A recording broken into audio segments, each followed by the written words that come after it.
ఓం శ్రీ సద్గురు చరణారవిందాభ్యాం నమః. ఓం శ్రీ గణేశ శారదా సద్గురు మంగళమూర్తిభ్యో నమః. ఓం నమో భగవతే వేదవ్యాసాయ నమః.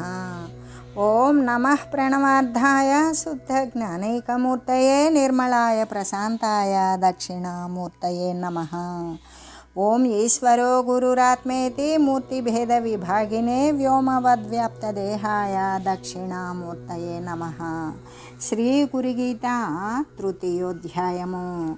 అయితే మిక్కిలి పరిశుద్ధం కలిగినటువంటి ఆత్మతత్వాన్ని గురించి ఎవరైతే కోరుతూ ఆ ఆర్తిని చెందినటువంటి జిజ్ఞాసులకు వారి యొక్క యోగ్యతను బాగా పరీక్షించి మాత్రమే గురుదీక్షను ఇవ్వవలయును. ఎందుకంటే యోగ్యత కలిగినటువంటి వానికి మాత్రమే ఈ గురుగీతా శాస్త్రాన్ని గురించి బోధించాలి. కానీ ఆ పాత్రునికి అంటే అర్హత లేనటువంటి వానికి గనక ఈ విద్యను గురుగీతను అనేటువంటి జ్ఞాన విద్యను ఎవరైతే ఇస్తారో ఆ విద్య అక్కడైతే ప్రకాశించదు అని చెబుతూ, ఎందుకంటే అది బురదలో చల్లిన పన్నీరులాగానే ప్రయోజనం లేకుండా పోతూ ఉంటుంది. పాప పంకిలమైనటువంటి హృదయమునందు జ్ఞాన పరిమళ ద్రవ్యము అనేటువంటిది చెడిపోతున్నది కదా. ఎంత జ్ఞానోపదేశం చేసినా కూడా ఇప్పుడు ఒక పాత్ర ఉన్నది, ఆ పాత్రలో అంతా కూడా ముందుగానే ఒక పదార్థం ఉన్నది. అంతకంటే రుచికరమైన అమృతప్రాయమైనటువంటి అమృత తుల్యమైనటువంటి పదార్థం నేను ఉన్నటువంటిది ఒకే గిన్నె. ఆ గిన్నె లాంటిదే హృదయము కూడా. అయితే అప్పుడు ఏం చేయాలి అంటే ముందరగా ఉన్నటువంటి గిన్నెలో ఉన్నటువంటి పదార్థాన్ని ఆవల పారబోస్తేనే అమృత తుల్యమైనటువంటి పదార్థం మళ్ళీ ఆ గిన్నెలో పోసుకోవచ్చు. అంతేగాని ఆ పదార్థం మీద పోస్తే పోసిన పదార్థమే కింద పడిపోతుంది, దానిలో ఉన్నది అలాగే ఉండిపోతుంది. అలాగే ఇక్కడ యోగ్యత లేనటువంటి అపాత్రుని యొక్క హృదయం కూడా ఎలా ఉంటుంది? పాప పంకిలమై నిండిపోయి ఉంటుంది హృదయం. ఆ హృదయం పాప పంకిలం అనేటువంటి ఆ పాపం అనే బురదను ఆవల పారపోస్తే తప్ప వేసేటువంటి జ్ఞాన పరిమళంతో కూడినటువంటి సువాసనామయమైనటువంటి జ్ఞాన ద్రవ్యం అనేటువంటిది దాంట్లో నిలుస్తుంది. అదే పారబోయకుండా ఉంటే దాంట్లో వేసినటువంటిది అది పోతుంది. అంటే అక్కడ ప్రయోజనం అనేటువంటిది చేకూర్చలేదు. కాబట్టి ఈ విషయానికి ప్రమాణం కూడా ఏమని చెప్తూ ఉన్నారు అంటే, పరిశుద్ధమైనటువంటి మంత్రమైనప్పటికీ కూడా అది ఎవరైతే ఆ మంత్రాన్ని జపించి తపించి మననం చేసి దానిని మరి శుచి ఆచారము కలిగి అనుష్ఠాన రీతితో నియమానుసారంగా దానిని మంత్రాధిష్టాన దేవతను ప్రత్యక్షం చేసుకోగలిగి తనకు మంత్రాధిష్టాన దేవత వశపడేలాగా చేసుకోగలిగినప్పుడు మాత్రమే మంత్రం పరిశుద్ధమైనటువంటిది. అటువంటి గొప్ప మహనీయమైనటువంటి పరిశుద్ధ మంత్రమే అయినప్పటికీ కూడా ఒకవేళ అది తీసుకున్నటువంటి వానికి అపాత్రత ఉన్నది. అదేంటి? వానికి శుచి లేదు. ఏ శుచి? అంతర్శుచి లేదు, బాహ్య శుచి లేదు. ఇది మూలం అన్నమాట. ఎందుకు అంటే బాహ్యమైనటువంటి దేహ శుచి లేకపోయినా, అంతర్గతమైన మానసిక శుచి లేకపోయినా, దేహ శుచి లేకపోతే అనారోగ్యం వస్తుంది. ఆ అనారోగ్యం ఉన్న చోటే మనసు అక్కడే కుదురుకుంటుంది. ఆ బాధ మీదే అది వాడిపోతుంది. ఆ విధంగా ఉన్నప్పుడు మనసు ప్రశాంతత ఉండదు, మానసిక శుచి ఉండదు. మానసికమైన దేహపరమైన శుచి లేనటువంటి వానికి మంత్రం అనేది వాడు పరిశీలించటం కానీ, శీలించడం కానీ, మననం చేయటం కానీ, మరి జపం చేయడం కానీ అనేది కుదరదు. కాబట్టి మొట్టమొదట ప్రతి ఒక్కరికి కూడా శుచి అనేది చాలా అవసరం. అటువంటి శుచి ఉన్నటువంటి వారే ఒక వ్యవహారం ఆచారంగా పెట్టుకుంటారు. ఆ ఆచార వ్యవహారాలతో ఉన్నటువంటి వారికి మాత్రమే ఉపదేశించాలి. మొట్టమొదట వాళ్ళ యొక్క యోగ్యత ఏంటి అంటే బాహ్యాభ్యంతరమైనటువంటి శుచిత్వం కలిగి ఆచారముతో కూడుకొని, అంటే ఒక నియమానుసారంగా క్రమానుబద్ధంగా దానిని జపించగలిగినటువంటి సమర్థత ఉన్నటువంటి వానికి మాత్రమే ఉపదేశించాలి. అలా కనుక అది కాకుండా మరొక అపాత్రతమైనటువంటి అర్హత లేని వానికి కనుక ఉపదేశించినట్లయితే ఆవు పాలు ఎటువంటివి? పవిత్రమైనవి. ఆ గోక్షీరం తీసుకొచ్చి కుక్క తోలులో పోసారనుకో, ఆ చర్మం నందు పోసినట్లయితే ఆ పవిత్రమైనటువంటి పాలు కూడా ఎలా అపవిత్రమైపోతాయో అదే ప్రకారంగా మరి ఈ యొక్క అపాత్రత అంటే అర్హత లేనటువంటి వానికి జ్ఞానోపదేశం చేసినా కూడా ఆ ప్రకారంగానే అపవిత్రతనే చెంది అది ఏమాత్రము కూడా వృద్ధి చెందదు. సరిగదా? అక్కడ అది ప్రకాశించదు అనే చెబుతూ, అది ఎలా ప్రకాశించదు అంటే అది దానికి మళ్ళీ ఇంకో ప్రమాణం కూడా చెప్పారు. ఏమని? అగ్ని జ్వాజ్వల్యమానంగా ప్రజ్వలిస్తోంది.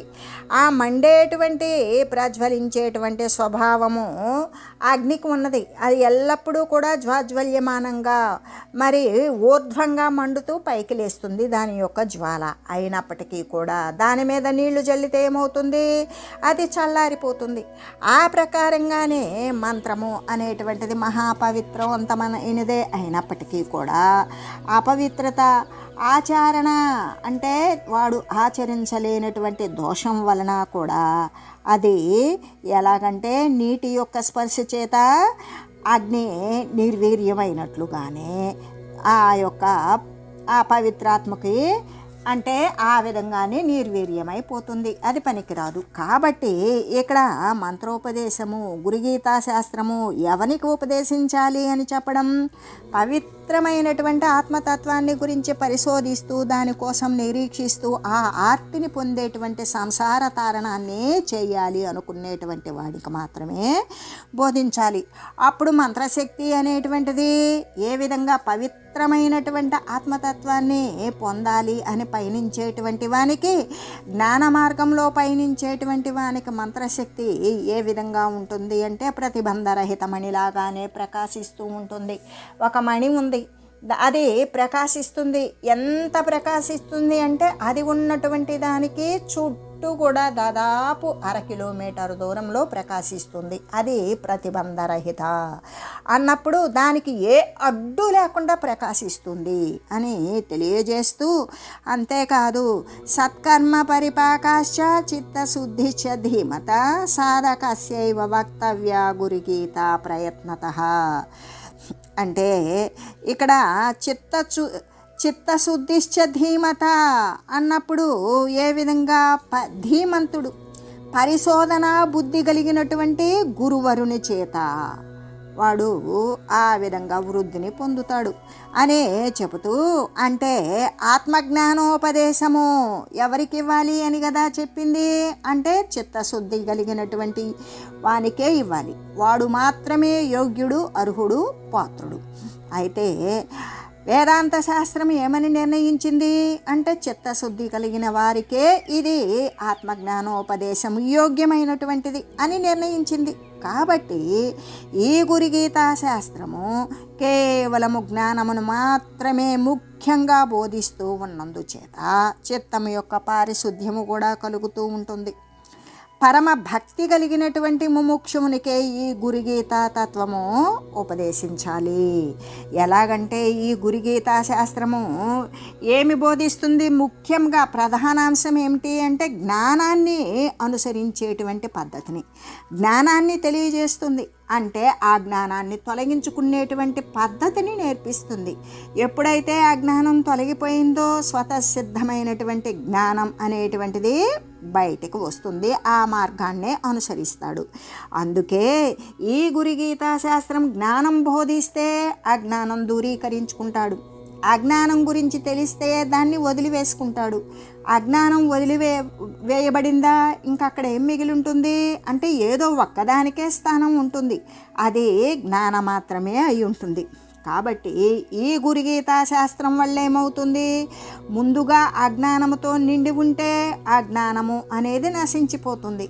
మరి జ్ఞానము అనేటువంటిది ఉత్పన్నమవుతుంది. అది ఉత్పన్నమవుతుందా అంటే ముందుగానే ఉంటుంది. అది వృద్ధి పొందటానికి ప్రధాన కారణమవుతుంది గురుగీతా శాస్త్రం అని చెబుతూ, అంతేకాదు ఈ గురుగీతా శాస్త్రం కేవలం జ్ఞానమును మాత్రమే ప్రధానాంశంగా బోధించడం వలన మన యొక్క చిత్తము అంతఃకరణాలలో ఎల్లప్పుడూ కూడా దృశ్యమాన సంబంధమైన విషయాలను గురించే చింతిస్తూ ఉండేటువంటి చిత్తము ఇక ఆ విషయాలను వదిలివేస్తుంది. ఎందుకు? దానికి అప్పటిదాకా ఆ లోక సంబంధమైన దేహ సంబంధమైన వస్తుతనే సత్యమని భావించింది.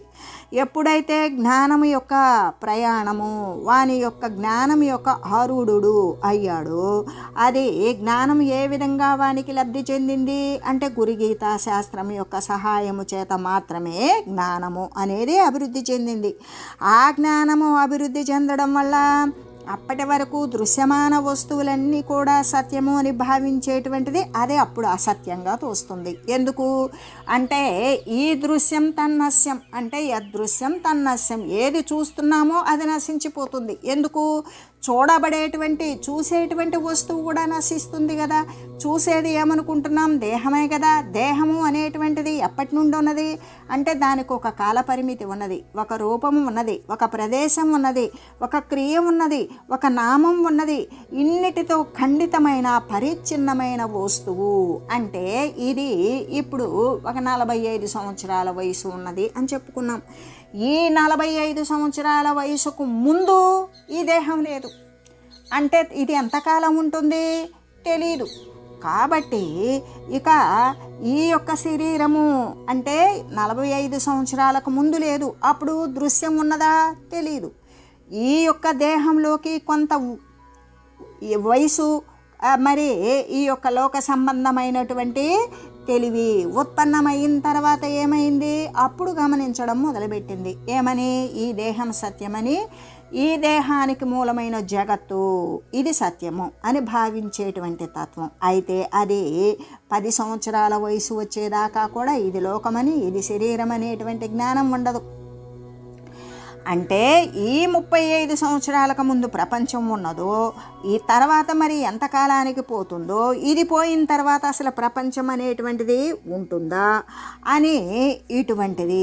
అంటే ఇక్కడ ఎవరికి వాళ్ళు ఉంటుందని మా నాయనమ్మ మా తాతగారు చెప్పారు, మరి పోతుంది అని మా పెద్దవాళ్ళు చెప్పారు కానీ ఇక్కడ వాళ్ళు చెప్పింది వీళ్ళు చెప్పింది కాదు, మన స్వానుభవం. అయితే మన యొక్క శరీరానికి ముందు ఈ యొక్క దృశ్యమాన జగత్తు ఉన్నదో లేదు, ఈ శరీరం పతనం తర్వాత అది ఉంటుందో లేదు, ఇదంతా ఏంటి? స్వానుభవం లోపించకుండా ఉండేటువంటి అనుభవంతో కూడిన యుక్తి. కాబట్టి ఇక్కడ చిత్తం ఏమవుతుంది అంటే జ్ఞానం ద్వారా ఈ చిత్తము సత్యాన్ని అసలు పరికించకుండా అసత్యమైనటువంటి వచ్చిపోయే స్థిరత్వం లేని వస్తుతనే సత్యమని భావించినటువంటి చిత్తము ఎప్పుడైతే జ్ఞానం వీనికి ప్రాదుర్భవించి వృద్ధి చెందుతూ ఉన్నదో అప్పుడు ఆ చిత్తము సత్యాన్ని నమ్ముతుంది. సత్యాన్ని గ్రహించింది అంటే అప్పటి వరకు తాను నమ్మి ఉన్నటువంటి విషయమంతా వానికి అసత్యంగా తేలిపోతుంది. అప్పుడు వాడు పశ్చాత్తాపడుతూ మరి ఇంకా ఆ అసత్యమైన దానిని దూరీకరించుకొని సత్యం వైపు వాని యొక్క నడక అనేటువంటిది కొనసాగిస్తూ ఉంటాడు. అంటే అప్పుడు వాని యొక్క చిత్తము ఏ యొక్క మనోబుద్ధి చిత్త అహంకారాలు ఎల్లప్పుడూ కూడా ఇది సత్యం ఇది నిత్యమని చింతించేటువంటి చిత్తం ఏమవుతుంది? పరిశుద్ధత కలుగుతుంది. ఎందుకు? శుద్ధ చైతన్యం యొక్క స్పర్శ దానికి తెలుసు కాబట్టి. ఆ స్పర్శ దేని వల్ల తెలుస్తుంది? జ్ఞాన సహాయం ద్వారా తెలుస్తుంది. కాబట్టి చిత్తం యొక్క పారిశుద్ధ్యము కలిగి పరమ భక్తి కలిగినటువంటి చిత్తం యొక్క పరిశుద్ధత కలిగినప్పుడు వానికి కోరికలు మోహము అన్నీ క్షయించిపోతాయి. ఆ మోహము క్షయించిందా వానికి ఇక మోక్షము చెందాలి అనేటువంటి కోరిక. అంటే కోరికలన్నీ నశించిపోవాలి. ఏ విధంగా అంటే ఏమాత్రము సంశయించేటువంటి సందేహాలు సైతము కూడా సంకల్పమాత్రంగా కూడా వాని యొక్క కోరికలు పూర్తి నశింపు. అస్థిర స్థానంలో ఉన్నప్పుడు వాడు ఆ సంకల్పాలను పట్టించుకోకపోతే అవి అలా సమసిపోతాయి. అలా సమసిపోయినటువంటి ముముక్షువునికి ఏమవుతుంది అంటే ఈ గురుగీతా తత్వము అటువంటి వానికి ఉపదేశించాలి. ఎందుకు? వాడు జ్ఞానంతో పరిడివిల్లుతూ ఉన్నాడు, వాని యొక్క చిత్తము పరిశుద్ధమై ఉన్నది. అటువంటి వారికి ఏమాత్రము కూడా సత్య వస్తువును గురించి విషయాన్ని దాచకూడదు.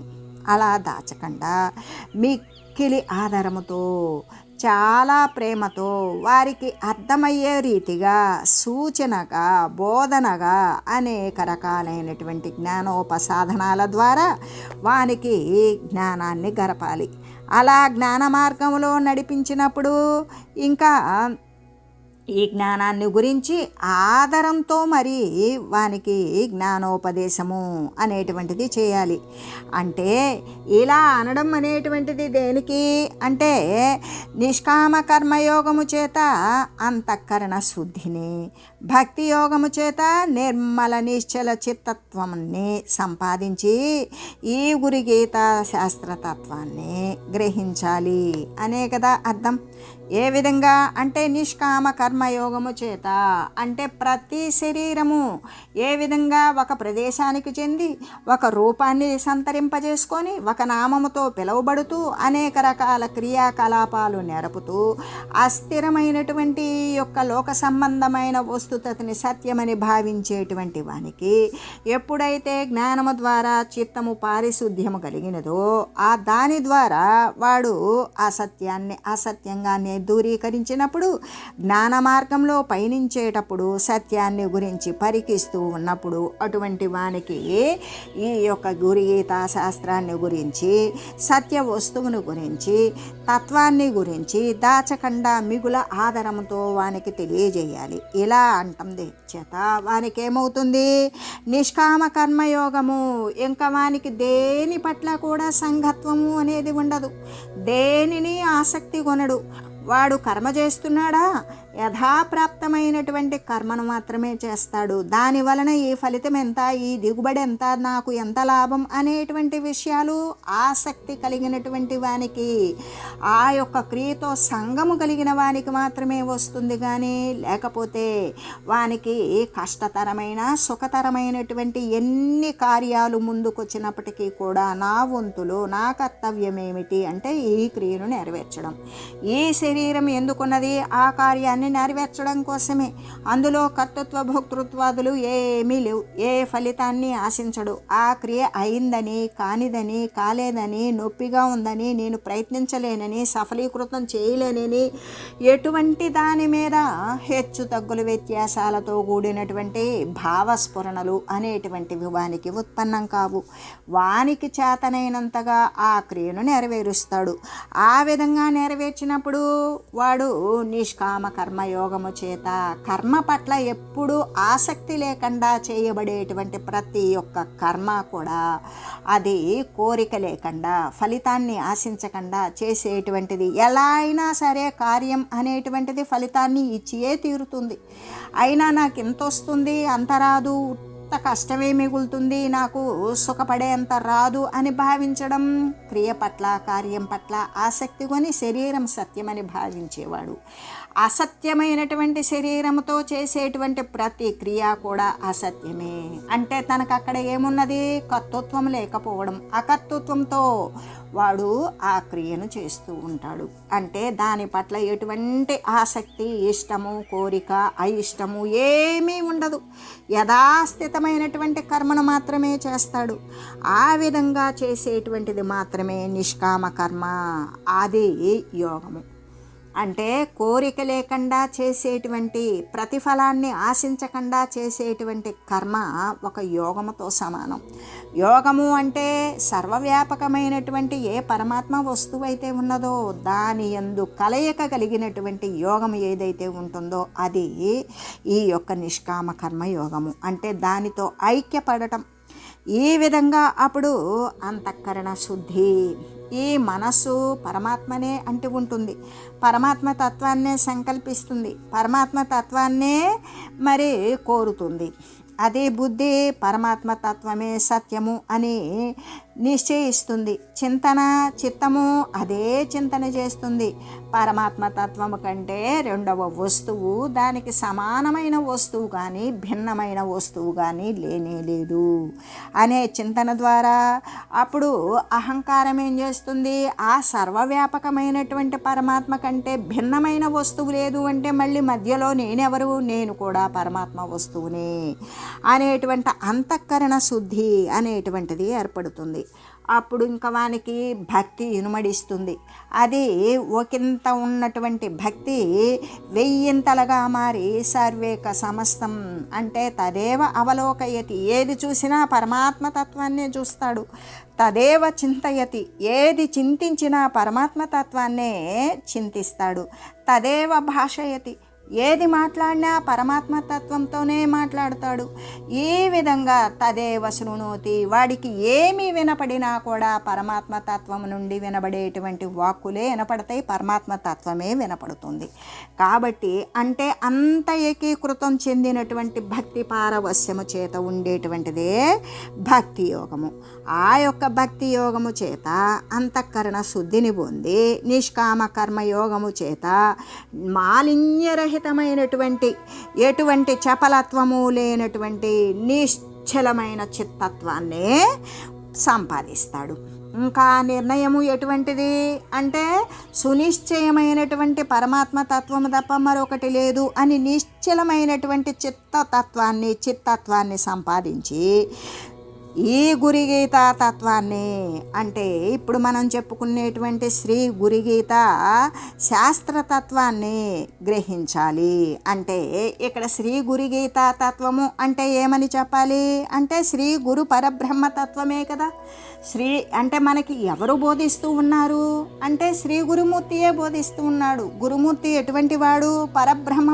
పరబ్రహ్మస్వరూపుడే శ్రీ గురుమూర్తి. అందుకనే ఎల్లవేళలా కూడా శ్రీ గురుమూర్తిని ధ్యానించాలి అని చెబుతూ, అంతేకాదు ఒక్కొక్కరేమని చెప్తారు అంటే శ్రీ గురుదేవుడు తప్ప మరొక విషయము, రెండవ విషయము ఉన్నది అన్నప్పుడే అదే నరకంతో సమానమైనటువంటిది. అంటే ఈ నరకము నుండి కూడా మోక్షతత్వం దాకా కూడా కొనసాగింపజేసి, నడిపింపజేసి, ప్రవర్తిల్లింపజేసి, బ్రహ్మానుసంధానము చేయించి బ్రహ్మతత్వాన్ని పొందింపజేసేటువంటి వాడు సాక్షాత్తు శ్రీ సద్గురు చంద్రుడు. కాబట్టి అటువంటి శ్రీ గురు పరబ్రహ్మతత్వాన్ని గ్రహించాలి అనేటువంటి విషయాన్ని గురించే చెబుతూ ఇంకా కూడా ఏమని చెప్తూ ఉన్నారు అంటే